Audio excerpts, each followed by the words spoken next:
So explain to us what specifically Facebook is going to do. Essentially, they're going to make it more easier for you as a Facebook user to access your data, see what kind of data Facebook might have on you, and crucially delete it if you deem fit.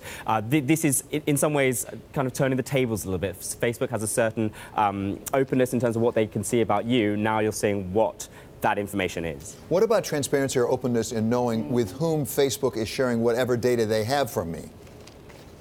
As far as I can tell, they will not tell you that, who they've shared it with, but you will have the option of saying what parts of your data are then shared with advertisers. Now, clearly, one could very well make the argument maybe they're shutting the stable door after the horse has bolted, but nonetheless, it seems to be some sort of advance. You took the words out of my mouth there, Alex, and yes, the future is important, but what about legacy issues?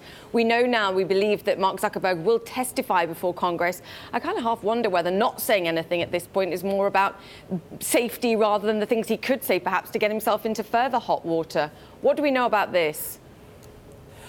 It is kind of puzzling that it took them the best part of a week for either Mark Zuckerberg or Sheryl Sandberg, the COO, Chief Operating Officer, to come up with any sort of substantive public comment. I think perhaps there was an idea to begin with that from a communications perspective, they possibly hoped that it would all blow over and they would not be caught in any of the crossfire. Well, that clearly hasn't been the case. There are substantial differences between the Cambridge Analytica affair and previous instances where we've seen that user data is used. What we're seeing here is that user data was actively used to inform the decisions they were making rather than just being able to use user data to target specific ideas at the users.